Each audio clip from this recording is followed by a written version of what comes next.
இன்றே டவுன்லோட் செய்து உங்கள் ஃபேவரட் ஷோக்களை என்ஜாய் பண்ணுங்க. பண்றது என்னடி நகை கிடைச்சதா? வீட்டுல தானே இருக்கு, கண்டுபிடிச்சிட்டியா? இல்ல சித்தி, வீடு முழுக்க தேடி பார்த்துட்டேன்.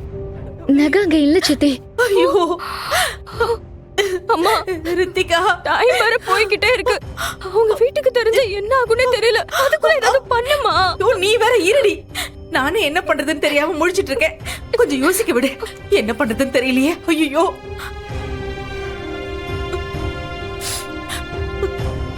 கடவுளே, யார் கண்ணு எங்க குடும்பத்து மேல பட்டுச்சோ தெரியல. ரொம்ப நாள் கழிச்சு இப்பதான் வீட்டுல ஒரு நல்ல காரியம் நடக்க இருந்துச்சு.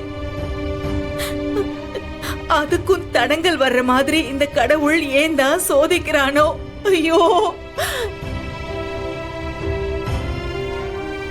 வேற வழியே இல்லம்மா.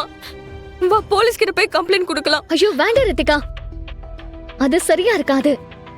போலீஸ் வந்தா அவங்க வீடு முழுக்க தேடுவாங்க. அவங்க அதே காரணமா வச்சு ஏதாவது சொல்லுவாங்க. அதுவும் வாழ்க்கையை தான் பாதிக்கும்.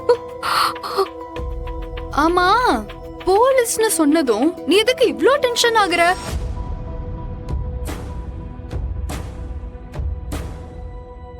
நீ இப்படி நடந்துக்கிறத பார்த்தா எனக்கு ஓ மேலதான் டவுட்டா இருக்கு.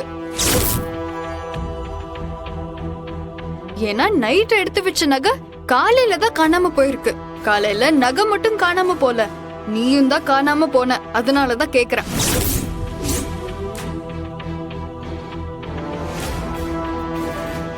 சொல்லு, நகையை எடுத்துட்டு போய் யார்கிட்ட கொடுத்துட்டு வந்த?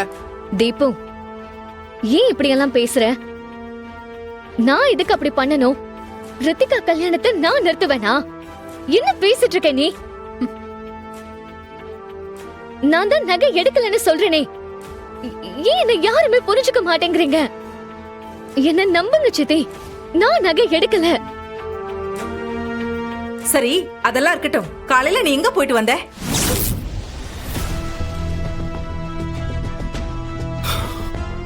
உண்மையை சொல்லிடு அயலி.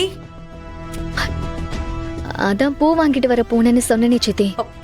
ஏய், நீ பூ வாங்க போனியா? நீ பூ வாங்க போனேன்னு சொன்னது பொய். நீ வேற எதுக்கோ தான் வெளியே போயிருக்க. அத மறைக்கிறதுக்காக பூ வாங்கிட்டு வரேன்னு எனக்கு இப்ப காரணம் சொல்லிட்டு இருக்கிற நீ. சொல்லுடி, எங்க போன?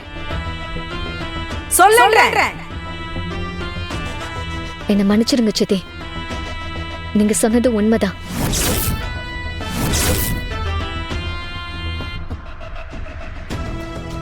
நான் பூ வாங்க மட்டும் போல.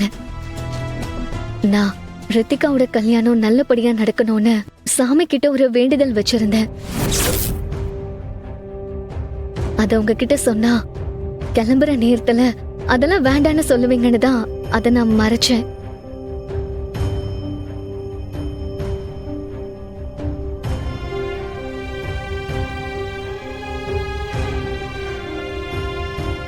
மத்தபடி இந்த நகையை பத்தி எனக்கு ஒண்ணுமே தெரியாது. நான் சொல்றத நம்புங்க, இதுதான் உண்மை. ஐயோ,